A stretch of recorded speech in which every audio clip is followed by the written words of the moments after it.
Coba katakan sesuatu yang baik dalam diri kita. Kita lain, kita sering mengutukin diri kita. Kalau pas ketipu orang, kita pukul kepala kita. Sialan. Loh, kenapa sialan ke sini? Bilang sialan di situ. Saudara, jangan kutukin diri kita sendiri. Berkat Tuhan melimpah. Amin. Katakan sesuatu yang indah. Nubuatkan diri kita sesuatu yang baik. Saya percaya kita akan menerima hasilnya. Amin.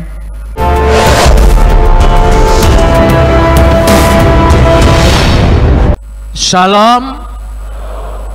Pagi ini kita akan bersama-sama membaca firman Tuhan yang terambil dari Mazmur pasal 40 ayat 1 sampai ayat 11 saja. Mazmur pasal 40 ayat 1 sampai ayat 11. Kita akan membacanya saling sahut bersahutan. Saya akan baca ayat 1 dan 2, jemaat menjawab ayat 3, dan terus menerus saling ganti bergantian. Mazmur 40 ayat 1 sampai 11. Untuk pemimpin biduan, Mazmur Daud.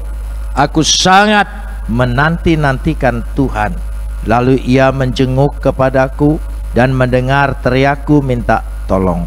Ayat 3.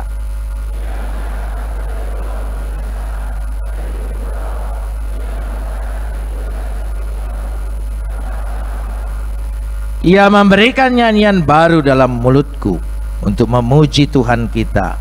Banyak orang akan melihat dan menjadi takut, lalu percaya kepada Tuhan.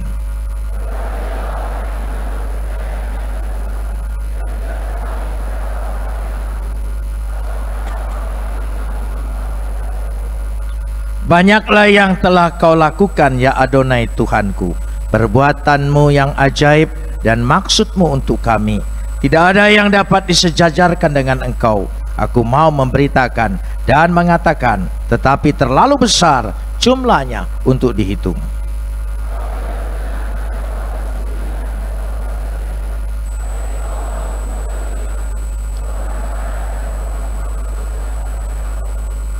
Lalu aku berkata, sungguh aku datang. Dalam gulungan kitab ada tertulis tentang aku.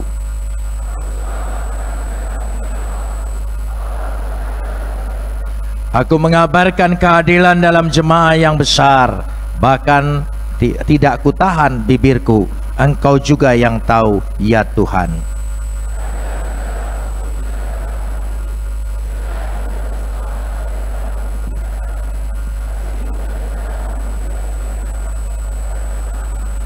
Kapot lecha Adonai Elohenu, kapot lecha. Segala kemuliaan, ya Adonai Tuhanku, kemuliaan bagimu. Saudara-saudara yang dikasihi Tuhan, Mazmur pasal 40 ini dari ayat 1 sampai ayat 11 sudah ada sebelum Daud ada, yaitu sebagai nyanyian ketika bangsa Israel keluar dari Mesir, sebagai satu pengalaman. Dan ini sudah begitu populer, tapi kemudian diangkat oleh Daud sebagai satu prinsip pengajaran ketika beribadah di hadapan Tuhan. Kalau kita lihat pada kitab Bilangan, ada disebut kitab peperangan. Saudara bisa baca dari Kejadian sampai Maleaki, mana ada judul kitab peperangan. Tapi ternyata dikatakan situ ada kitab peperangan. Kitab peperangan itu adalah buku nyanyian, puji-pujian penyembahan orang Israel. Diberi judul buku kitab peperangan dan kemenangan. Pada waktu kita beribadah, memuji Tuhan, mengagungkan Dia, memuliakan Dia, kita sedang berperang. Berperang terhadap ketidakpercayaan kita, berperang terhadap masalah persoalan kita, berperang terhadap penyakit kita. Karena itu ketika memuji Tuhan, nyanyikanlah dengan gegap gembita, bahwa dengan keyakinan engkau pasti menang. Kata-katanya selalu memberikan harapan, janji, kemenangan. Begitu juga dikatakan di sini adalah kitab ibadah. Sikap ibadah itu pada ayat yang kedua jelas sekali. Mari kita lihat bersama. Saya senang kalau kita tetap melihat Alkitab. Aku sangat apa? Makanya saya bilang tolong tayang. Apa dikatakan? Aku sangat apa? Saudara, ibadah itu hanya menantikan satu pribadi yang besar untuk hadir di tengah-tengah kita. Amin. Aku sangat menanti-nantikan Tuhan. Apa sungguh kita menantikan Dia? Ayo. Kata kawiti, sangat menantikan, artinya memiliki kerinduan, ya, harapan begitu besar, sungguh-sungguh ingin berjumpa dengan pribadi itu. Itu sikap iman penting sekali. Supaya ibadah kita ini bukan hanya kebiasaan, tradisi, selesai ibadah tidak ada apa-apanya. Justru kalau engkau menantikan betul pribadi Tuhan hadir dalam hidupmu, tidak mungkin engkau pulang dengan sia-sia. Kita pasti pulang dengan berkat Tuhan yang melimpah. Aku sangat kawiti menanti-nantikan Tuhan. Saudara percaya Tuhan hadir di sini? Saudara percaya Tuhan hadir di sini? Oh, belum tentu. Saudara, jangan ngotai aku. Gitu. Ya, belum tentu. Kita hanya pengakuan iman. 2-3 orang berkumpul maka Dia hadir. Kita hanya pengakuan iman. Tapi pribadi kita sungguh engkau mengimani, ya, Dia hadir di tengah kita. Amin. Mata dosa kita tidak bisa melihat, tapi mata iman kita bisa melihat. Dan kalau Dia betul hadir, bagaimana sikap kita? Ayo, jujur. Bagaimana sikap ibadah kita? Bagaimana pujian kita? Bagaimana penyembahan kita? Seluruh ibadah kita. Saudara, kalau presiden saja hadir, pasti saudara segera berdiri, kasih hormat yang terbaik. Seringkali kita ibadah sambil main HP, ya, sambil makan permen. Berani engkau menghadap presiden sambil mengunyah permen karet? Ayo, ini penting sekali. Itu tandanya kita tidak serius bahwa pribadi itu hadir. Makanya ketika pulang sia-sia. Biasa menjadi tradisi. Hari Minggu memang harus ke gereja. Kalau tidak gereja tidak enak. Itu karena kebiasaan, bukan karena tuntutan. Aku sangat menanti-nantikan Tuhan. Kalau saudara sungguh menantikan Dia, ayat selanjutnya menjadi bagian bagi kita. Perhatikan coba. Ayat selanjutnya bagian bagi kita. Aku sangat menanti-nantikan Tuhan, lalu Ia melawat aku. Ia pasti melawat, menghampiri engkau dan mendengar permintaanmu, teriakanmu, minta tolongmu. Tidak mungkin sia-sia. Doamu pasti didengar. Amin. Oh, ini penting sekali. Coba perhatikan saudara, ayat ini. Ini bukan tambahan, ini firman. Saya sangat percaya Alkitab ini adalah firman Tuhan.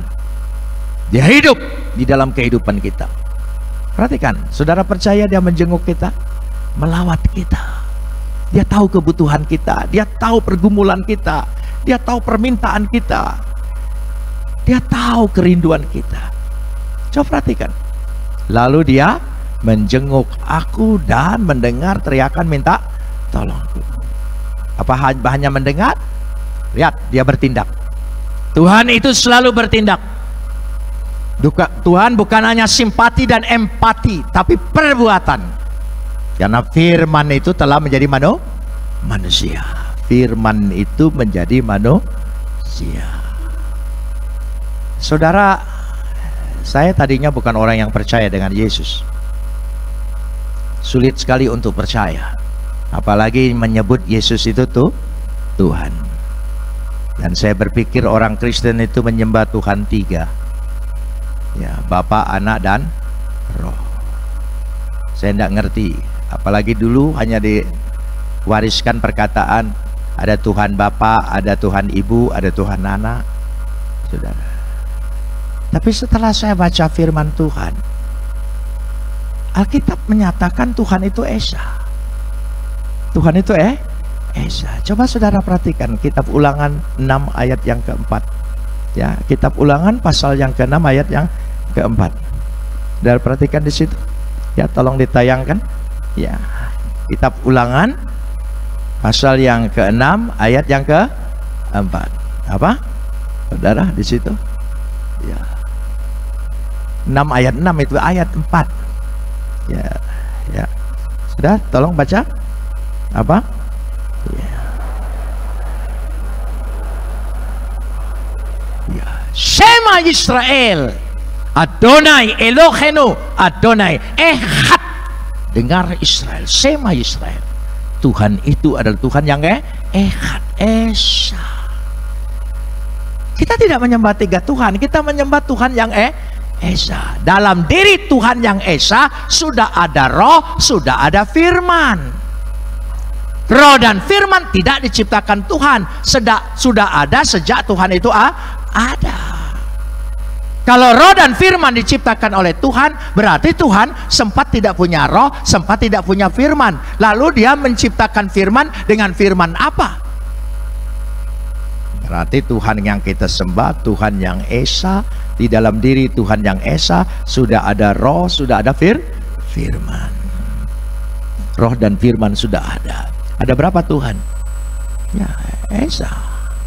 Roh dan firman. Apa saja yang ada dalam diri Tuhan sama mulianya, sama agungnya, sama kekalnya, sama kudusnya. Amin. Kan tidak mungkin ada yang beda di dalam diri Tuhan. Firman-Nya keluar menjadi manusia. Siapa namanya? Yesus. Trinitas oleh Bapak Gereja hanya untuk menunjukkan keberadaan Tuhan.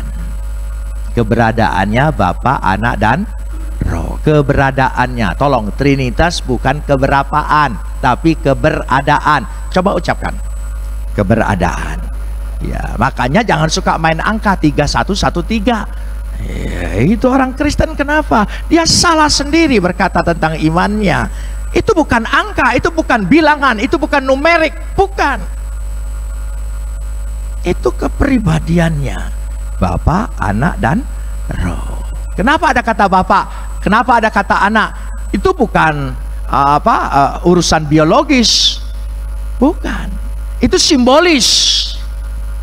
Karena anak berasal dari Bapa, sama dengan bapaknya.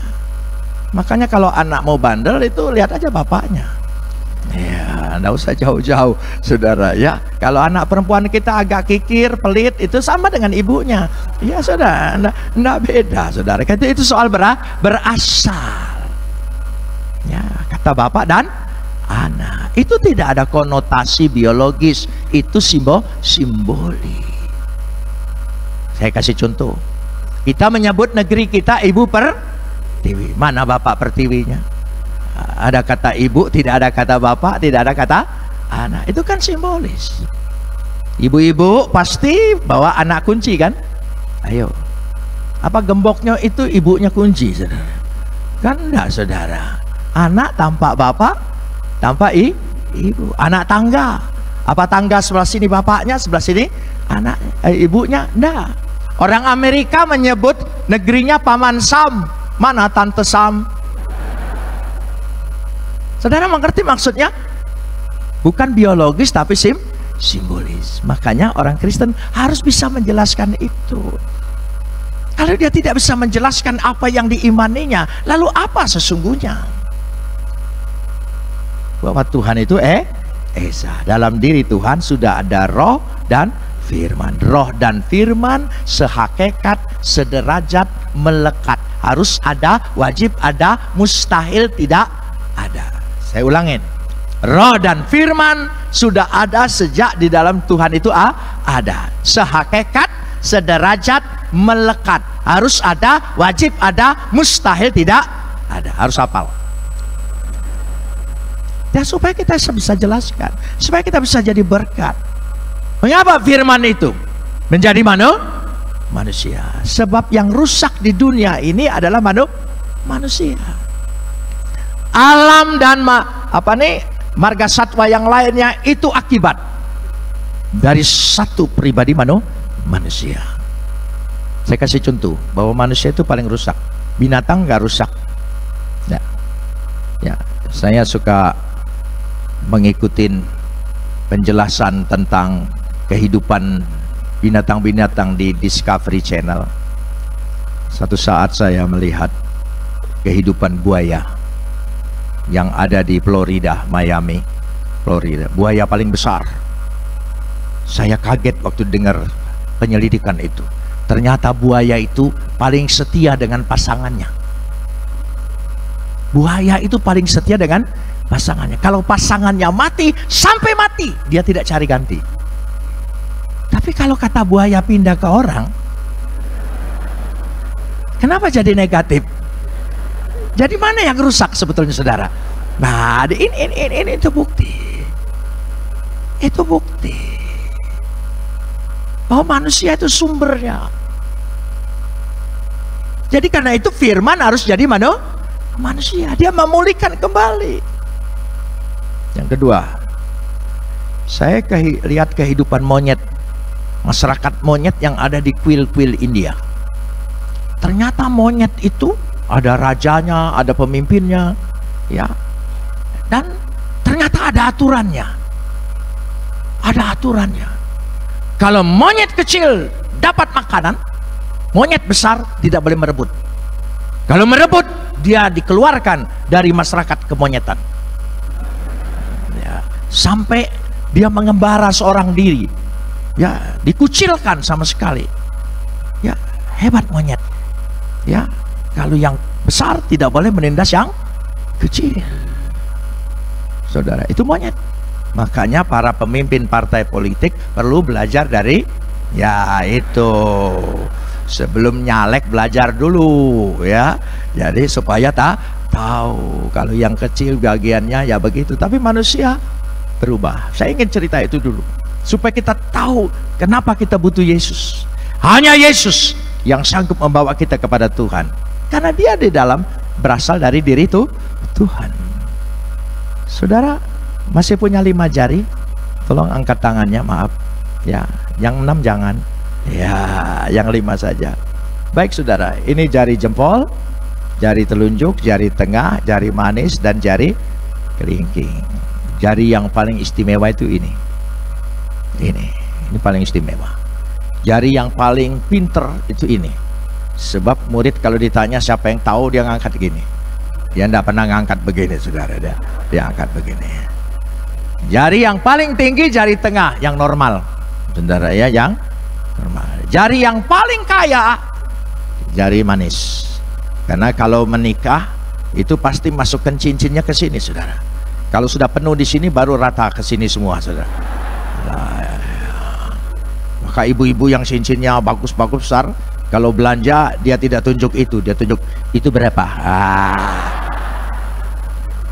supaya kelihatan orang. Begitu. Jari yang paling kecil, jari kelingking. Dan ini fungsinya kecil sekali. Paling tinggi korek kuping. Nggak pernah ada orang korek kuping pakai jempol kan? Nggak ada, korek kuping pakai ini. Gitu.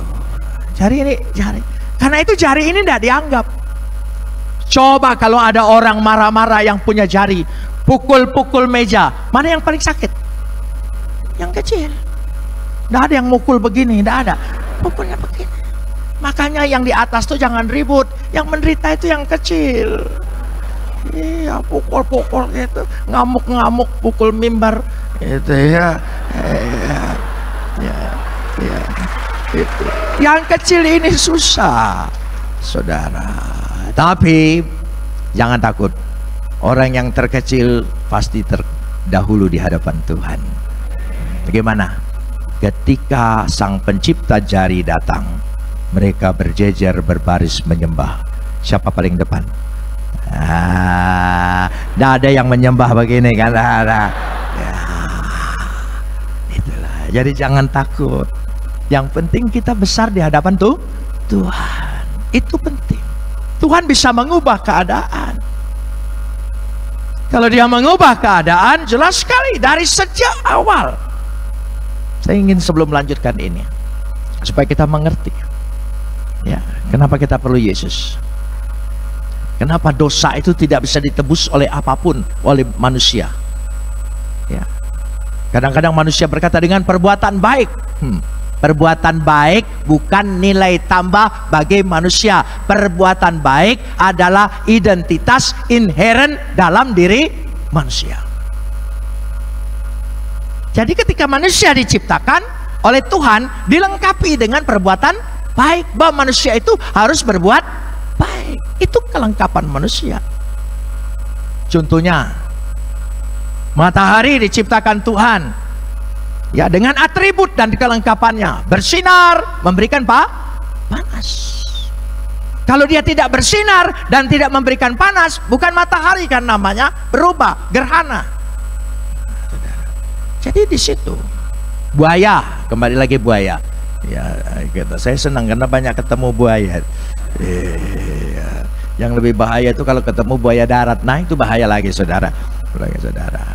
Ya sudah, buaya setelah telurnya menetas, anak-anaknya disimpan di mana? Di mulut. Saudara berkata, oh baik sekali ya, buaya itu nggak nelen. Kan buaya makan apa saja, tapi dia itu bukan kebaikan buaya, itu memang sudah identitasnya buaya. Jadi perbuatan baik adalah identitas manusia. Kalau manusia tidak berbuat baik, dia bukan turun derajatnya.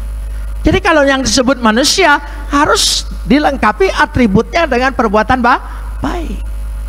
Begitu dia tidak berbuat baik, dia turun. Begitu dia berbuat dosa, turun lagi. Lalu dengan perbuatan baik dia bisa mengangkat dirinya? Nggak bisa kan? Karena itu bukan nilai tambah. Maka perlu Yesus mati di salib bagi saya dan saudara. Dan dia berkata, dosamu sudah diampuni. Amin, saudara. Oh, itulah, di situ letaknya. Karena Tuhan itu semesta alam. Saya kasih contoh lagi. Coba kita lihat Kejadian 1 ayat 1. Kejadian 1 ayat 1 dulu. Ya. Tolong, Kejadian 1 ayat 1 apa? Ya. Pada mulanya Tuhan menciptakan langit dan bumi. Bereshit bara Elohim et hasis samayim wh arets. Bereshit. Itulah Tuhan yang mengadakan. Tanpa dia mengadakan tidak ada yang ada. Dan ketika dia menciptakan langit dan bumi, sempurna. Jangan salah, Kejadian 1 ayat 1 itu sempurna. Tapi ketika Kejadian 1 ayat 2 ada bahasa. Ya, coba Kejadian 1 ayat 2 apa? Ya, kata belum ini membuat seolah-olah Kejadian 1 belum sempurna. Sebetulnya bukan kata belum. Ya, dikatakan situ hayeta. Ada sesuatu unsur yang merusak ciptaan Tuhan itu. Tohu wa bohu, menjadi kacau balau. Bahkan diteruskan apa? Gelap gulita menutupi samudra raya. Wehose alfene tehom. Wehose, kegelapan itu menguasai seluruh unsur. Karena iblis jatuh ke dunia. Itu yang hayeta itu. Jadi hidup kita tenang-tenang, rumah tangga tenang-tenang. Kalau sudah masuk hayeta, hati-hati saudara. Itu pelakor bahaya sekali. Ya, bisa membuat orang menjadi rusak. Itu penting sekali. Wehose alfene tehom. Seluruhnya dikuasai oleh kegelapan. Tapi kebaikan Tuhan masih pada ayat yang kedua. Coba lanjutkan. Roh Tuhan apa? Melayang-layang di atas permukaan air. Weruah Elohim merechefet et hasishamayim. Weruah Elohim, roh Tuhan merechefet, melayang-layang. Sebetulnya harfiahnya bukan melayang-layang kayak burung saudara, tapi melayang-layang itu meliputi, mengerami, lebih cocok. Mengerami, roh Tuhan itu mengeraminya. Ya, Telur dierami oleh induk ayam, lalu apa? Menetas, berubah telur menjadi anak ayam. Lebih berharga. Telur ayam harganya lebih murah, tapi Kentucky lebih mahal. Ya gitu. Kalau ayam goreng harganya sedang, pakai bahasa Inggris fried chicken, naik harganya, saudara. Nah, saudara, ya itu diloloin orang mau gitu, saudara. Iya, dianggap buyan gitu ini, saudara. Ya gitu, bengak nian kau ini. Iya, ya keluar duit hanya karena fried chicken. Gitu. Padahal dari dulu ayam goreng, tapi 5.000 ayam goreng. Kalau fried chicken 10.000. Gitu, saudara. Jadi dia dierami, dia berubah. Roh Tuhan itu memulihkan, dia mengerami. Percayalah, ketika firman diberitakan, roh Tuhan mengerami kita. Amin. Saya tanya, telur yang dierami nggak netes-netes, telur apa? Tiap minggu ke gereja tapi hidup seperti itu terus. Jangan-jangan telur apa yang tidak menetes ini, saudara ya? Ya tolong jawab sendirilah ya. Aku nggak lemar jawabnya itu ya. Ya gitu. Jadi di situ letaknya. Jadi dengan kata lain, kita sungguh-sungguh melihat. Lalu ayat yang ketiga, wah, pekerjaan Tuhan, Bapa, Roh, dan Anak. Apa ayat yang ketiga? Berfirmanlah Tuhan, jadilah terang. Lalu terang itu jadi. Wayomer Elohim Yehior, wa Yehior, jadilah terang. Lalu terang itu jadi. Firman itu adalah terang, menerangi kita. Maka ketika Yesus berkata, akulah terang dunia itu, siapa yang berada dalamku tidak ada lagi berada dalam kegelapan, karena terang telah memisahkan, ya, memisahkan dari kegelapan. Jadi kalau kita menerima Yesus, anak terang, hidup kita tidak berada dalam remang-remang. Bebas, jangan ini gelap enggak, terang enggak, saudara ya. Namanya remang. Makanya tempat remang-remang itu di mana saya nggak tahu, saudara. Loh, iya, jadi jangan seperti itu. Harus terang, dipisahkan, tidak bisa bergabung. Jadi kalau kita sudah terima Yesus terang, maka hidup kita menjadi terang, perbuatan kita terang, semua anak terang. Dari situ, sekarang kita lanjutkan ayat ini. Aku sangat menantikan tadi ayat yang kedua, tolong sambung ayat yang ketiga.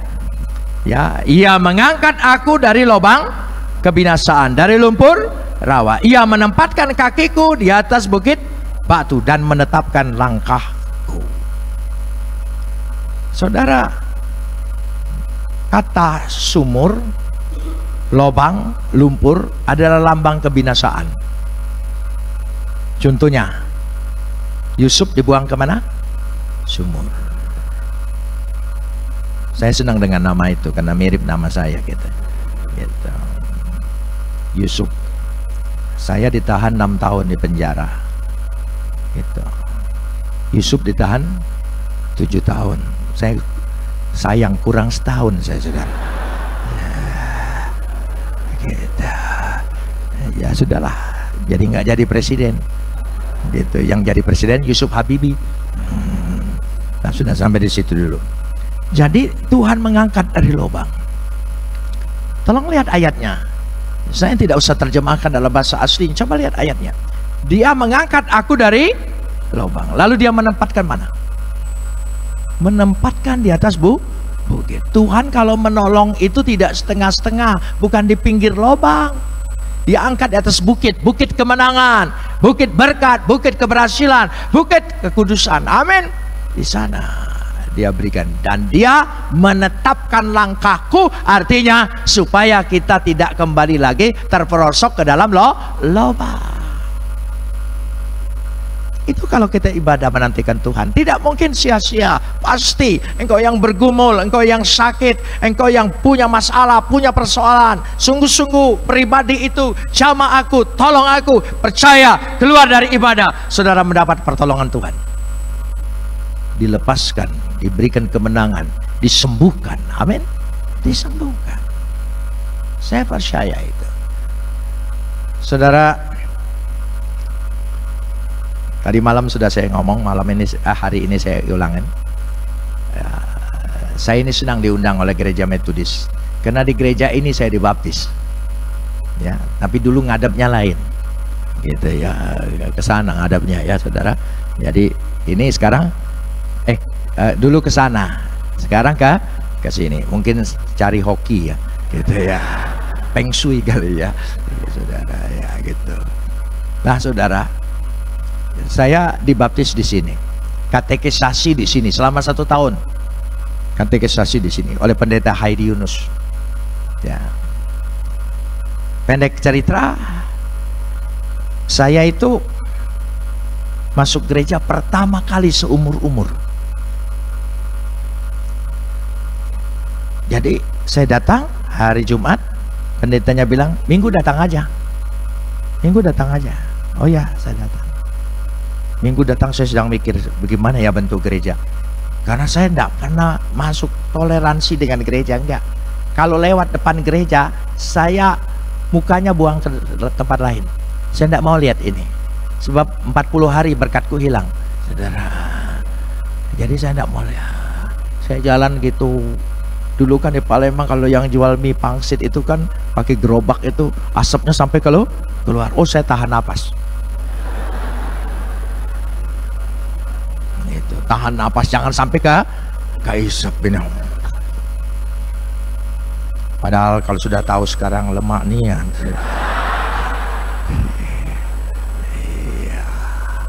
Ya sudah, saudara. Hari Minggu datang, saya mikir saya harus duduk ambil posisi di mana ya. Saya duduk baris kedua, paling pojok gitu. Karena saya tidak terbiasa di belakang. Karena menurut agama saya yang dulu, yang dapat berkat besar itu yang paling depan. Itu gunung berkatnya, saudara. Ya, kalau ke bawah turun lagi bukit, saudara ya, turun lagi. Onta turun lagi, kambing turun, turun lagi kambing, ayam, yang paling belakang tai ayam. Loh, ini enggak cerita sekarang, enggak, saya enggak nyindir sekarang. Makanya kalau ibadah itu datang cepat, duduk di depan itu gitu. Jadi saya datanglah, ya maklumlah ya saudara. Jadi saya datang di barisan kedua, semua situ. Kebetulan banyak pemuda di situ, ya sudah, saya diam aja. Karena saya juga masih muda waktu itu. Jadi saya ikutin, karena saya nggak tahu. Orang berdiri, saya berdiri. Orang nyanyi, saya lihat, baca gitu. Karena dulu pakai buku nyanyian, nggak pakai begini-beginian gitu ya. Buku nyanyian itu, buku nyanyian itu hijau warnanya ya. Sudah nyanyi. Nah, ketika rombongan saya berdiri. Ya, saya disodorin. Maaf, rupanya itu rombongan kur.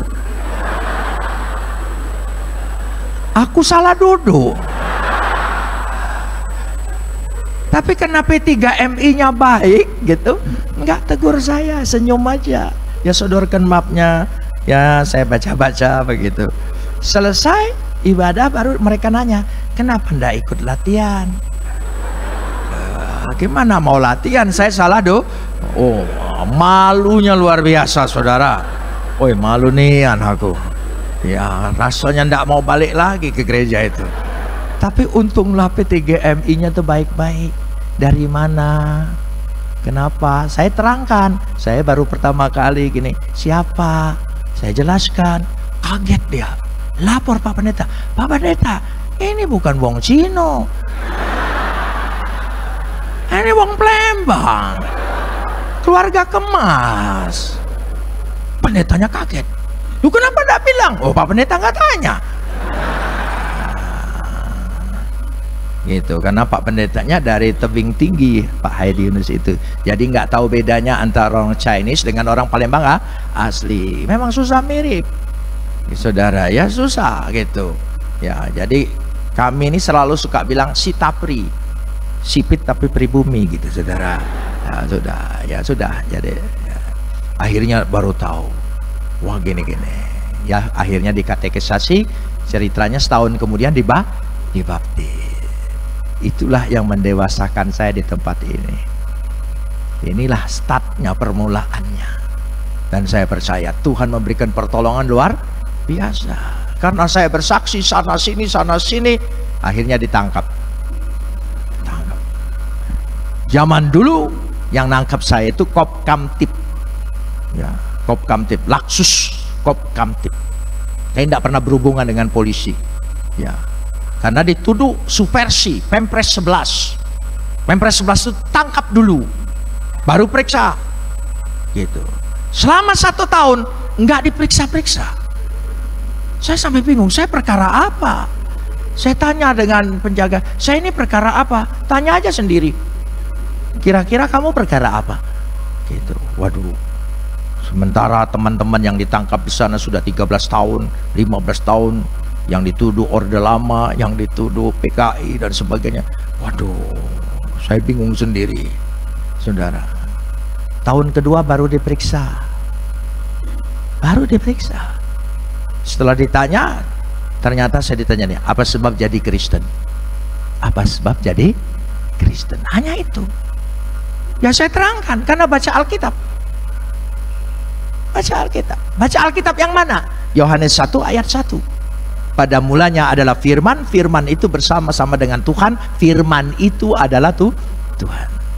Ayat 14, firman itu menjadi manusia dan tinggal di antara kita.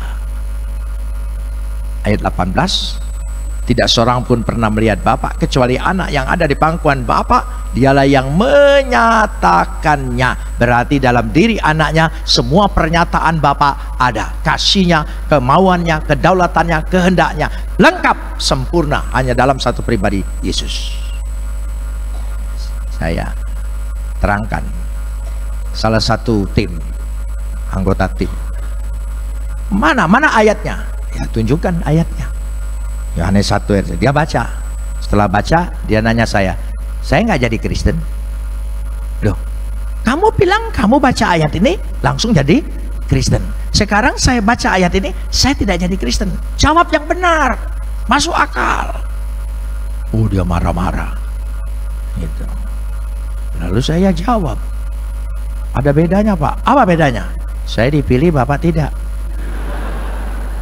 Oh iya. Saudara, kalau kita percaya Yesus, itu bukan kekuatan kita, itu semata-mata anugerah, karunia Tuhan telah hampiri kepada kita. Amin. Hormati itu. Siapa kita? Tidak beda dari manusia yang lain, tapi ada kasih karunia Tuhan sehingga kita bisa percaya, apalagi bisa beribadah, bisa berbakti. Amin. Padahal iman kita ini harus diakui naik turun. Kalau sudah lapar makan juga, apa di surga terima kasih. Aminnya itu sampai amin. Tapi kalau sudah banyak penderitaan, bergumul. Ayat-ayat Alkitab kita coret-coretin, tanda-tandain. Tapi yang ditandain yang bagus-bagus saja. Mintalah apa saja yang kau kehendaki, aku akan beri. Oh, tandain. Serahkanlah segala khawatirmu, tandain. Tapi tidak ada yang nandain.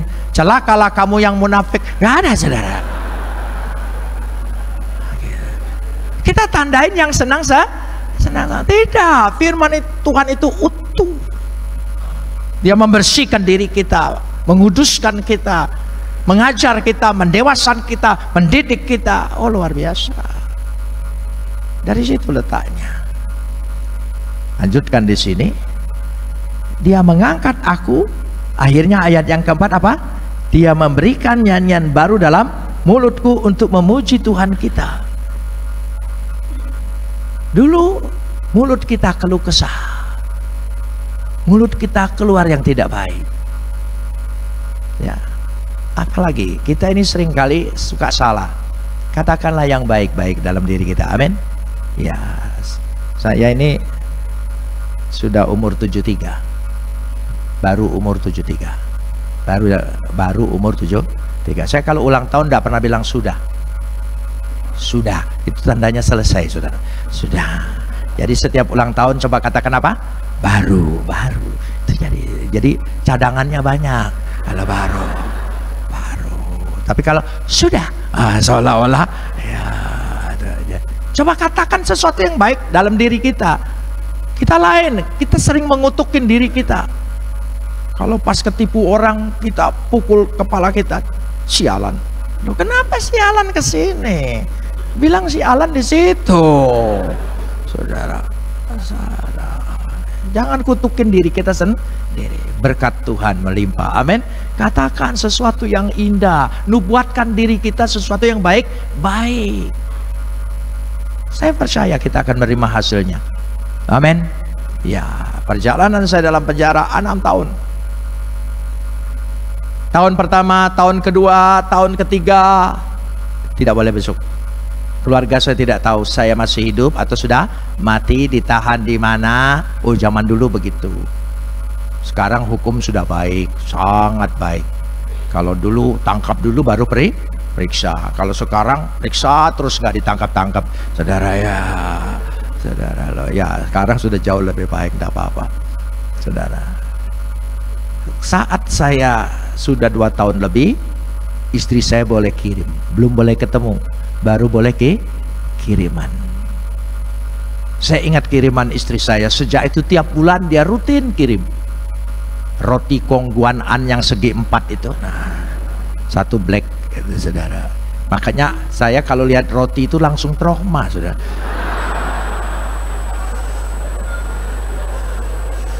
Gitu. Sabun mandi Kamai 1 waktu itu, odol Pepsodent gitu. Sudah beberapa perlengkapan lain ya, sudah selalu. Saudara 2 tahun lebih tidak pernah pakai odol. Udah pernah pakai odol. Sikat gigi itu udah mencong sana mencong sini, sudah mengot sana mengot sini, sudah. Wah, sudah dapat sikat gigi baru, dapat odol. Itu teman-teman dalam penjara minta semua ya. Itu rasanya ndak mau kumur-kumur, sayang gitu dengan rasa. Waduh, istri saya pikir karena cukup besar kan, cukup, dia ndak tahu dipakai rame-rame. Dan untung Pepsodent zaman dulu bisa dibuka buntutnya sampai bisa dikorek-korek kan. Saudara, sudah tiba-tiba habis dan saya berdoa. Saya doa dengan Tuhan, tolong, siapa tahu istri saya ingat.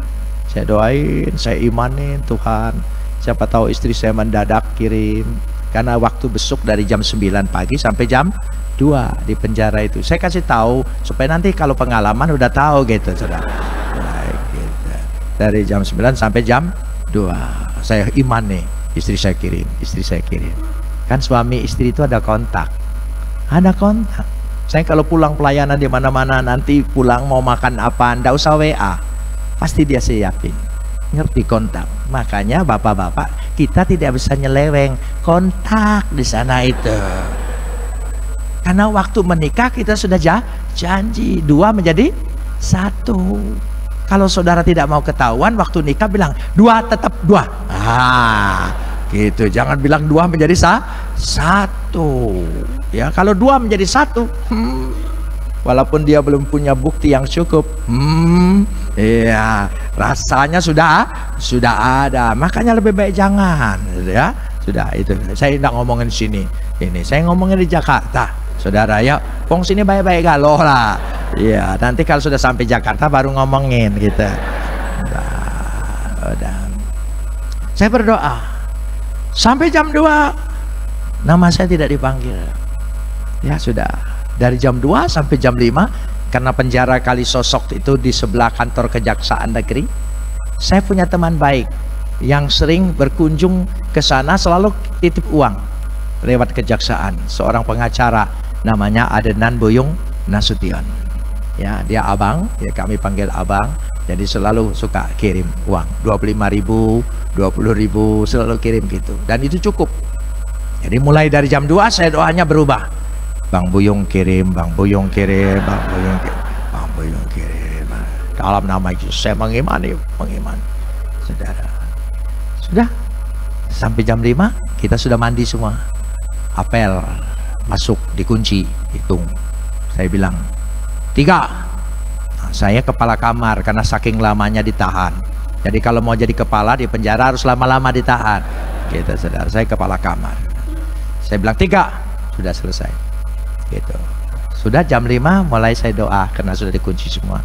Mulai saya doa, Tuhan, saya tahu Engkau sibuk, jadi tidak usah ngurusin odol, urusan kecil. Ya sudah segitu aja.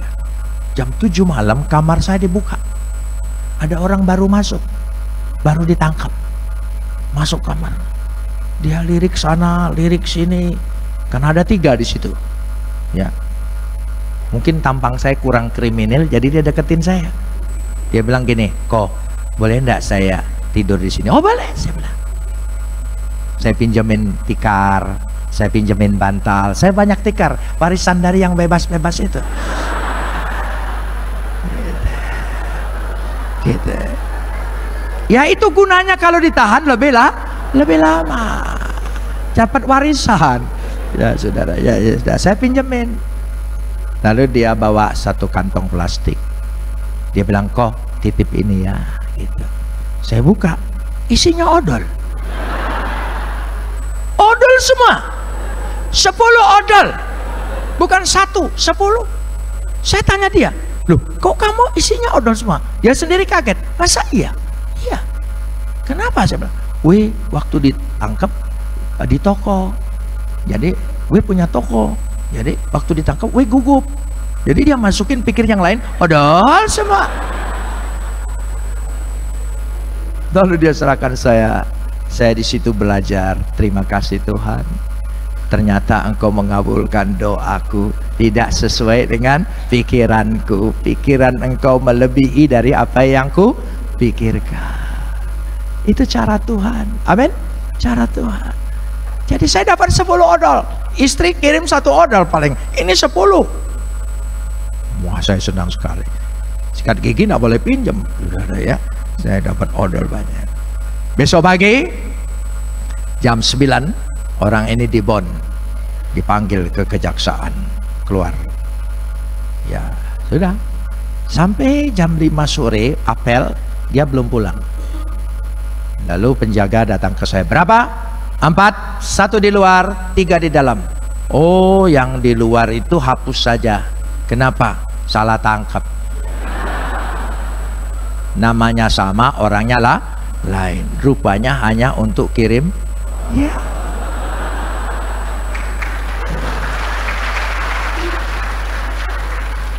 Saudara, itu cara Tuhan.